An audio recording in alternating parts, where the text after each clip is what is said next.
secteur s'est extraordinairement bien comporté depuis maintenant 4 ans, au-delà, je pense, de toutes les espérances. On a constitué une équipe qui avait une très solide expérience à la fois à l'international et sur le secteur de l'hôtellerie. Et je pense que c'est ce qui nous a aidé à lever des fonds auprès de fonds moyen-orientaux ou de fonds anglo-saxons. Nous, je pense que 80% des opérations qu'on a faites, on a racheté à des investisseurs privés qui n'avaient pas rénové leur hôtel depuis entre 20 et 30 ans. C'était des hôtels un peu obsolètes, en tout cas qui avaient besoin d'être reboostés. On les a repositionnés. On est allé chercher le potentiel de croissance, d'augmentation du prix moyen. L'Europe, en termes de capacité et de pouvoir d'achat, commence à être un peu limité. Donc si on n'a pas un relais de croissance avec la clientèle américaine qui, elle, a un très fort pouvoir d'achat, avec une clientèle moyenne-orientale à fort pouvoir d'achat ou avec une clientèle asiatique à fort pouvoir d'achat, on peut être un peu capé en termes de hausse de prix moyen.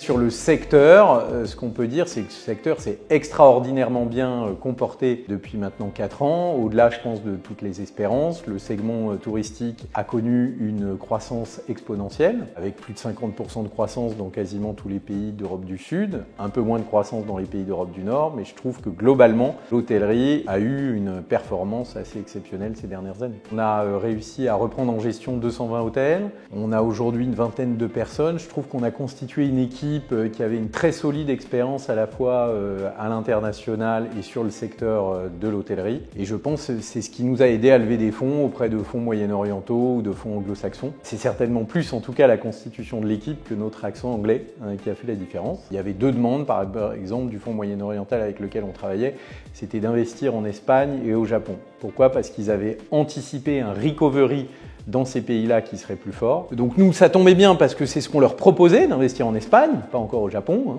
Et du coup, on a réalisé 2 grosses opérations en Espagne en achetant 24 hôtels. En tout cas, on est très content d'avoir investi massivement en Europe du Sud, en Espagne, dans ces 3 zones. Globalement, les pays d'Europe du Sud performent très bien sur les actifs loisirs. Il y a encore, je pense, du potentiel d'augmentation de croissance des prix moyens. On peut aussi remarquer qu'il y a des produits un peu de niche qui surperforment. Je pense notamment au camping ou aux résidences appartements qui ont des marges d'EBITDA qui sont quand même très élevées. Et le secteur est en train de se structurer et de se développer. Et puis il y a encore des pays où il y a très peu de produits de ce type. Et puis après, je mentionnerai quand même un certain nombre de marques qui ont été lancées par des gros opérateurs qui surperforment, qui sont des marques lifestyle et qui fonctionnent très bien dans les grandes villes et les grandes métropoles européennes. Nous, je pense que 80% des opérations qu'on a faites, ce sont des investisseurs. On a racheté à des investisseurs privés qui n'avaient pas rénové leur hôtel depuis entre 20 et 30 ans. Donc c'était des hôtels un peu obsolètes, en tout cas qui avaient besoin d'être reboostés. On les a repositionnés sur des actifs plus haut de gamme et on est allé chercher le potentiel de croissance, d'augmentation du prix moyen. Donc effectivement, je pense que, et notamment dans les pays d'Europe du Sud, il y a un gros potentiel pour aller racheter à des familles qui ont détenu des actifs pendant très longtemps, qui ne les ont pas remis au goût du jour, et je pense qu'il y a un gros potentiel de croissance sur ce segment-là. Suivant les classifications, là, mais où on a la moitié de la France en Europe du Sud, l'autre moitié en Europe du Nord, mais écoute, pour être franc, je la mets plus en Europe du Nord parce que je trouve qu'elle ne connaît pas exactement le même cycle en termes de croissance que les pays d'Europe du Sud, en tout cas dans ce qu'on peut constater dans les chiffres, même si il y a des zones comme Nice qui se développent extrêmement bien et qui ont un potentiel de croissance très fort et qui profitent à plein de la croissance de l'Europe du Sud. Si tu veux du cash flow, et bien évidemment, je pense qu'il faut privilégier les actifs économiques et les actifs moyenne gamme, qui présentent des cash flows très réguliers, très résilients et qui sont très pérennes dans le temps. Si tu veux aller chercher de la création de valeur, tu vas avoir tendance à vouloir rebooster ton hôtel, monter en gamme, aller chercher un peu plus de luxury, un peu plus de lifestyle premium. Et du coup, en clair, c'est un espèce d'arbitrage entre est-ce que je veux du cash flow, est-ce que je veux de la création de valeur, et suivant ce que tu décides de faire et suivant ce que tu recherches, tu vas investir plus ou moins sur du haut de gamme.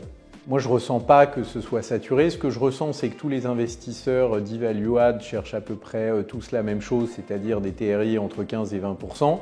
Et pour faire un TRI à 15-20%, ce qu'il faut, c'est acheter des plateformes, c'est-à-dire acheter les murs, le fond, la marque, et aller faire du build-up et aller faire de la croissance. Et donc ça, tout le monde n'a pas cette compétence tout le monde n'est pas capable de le faire. Et j'ai pas le sentiment que dans tous les fonds value-add, il y ait des équipes spécialisées qui soient capables de faire du value-add et d'accompagner une marque dans sa croissance. Donc il y a peut-être une très forte volonté d'acteurs d'aller chercher des plateformes, mais dans les faits, il y a peu d'acteurs qui sont capables de le faire.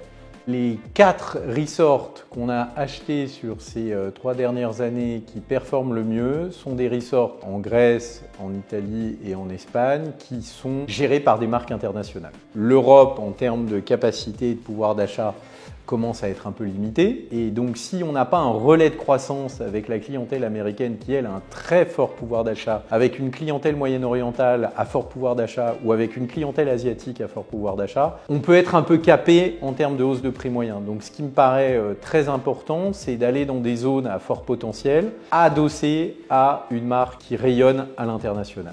Ce qui m'a surpris, c'est de voir l'appétit auprès des jeunes du secteur hôtelier, parce qu'on a récemment diffusé des embauches et on a eu des centaines de CV qui sont arrivés avec des profils vraiment très costauds. Alors ça traduit le fait que je pense la classe d'actifs hôtel plaît beaucoup en ce moment comparé à d'autres classes d'actifs du secteur immobilier.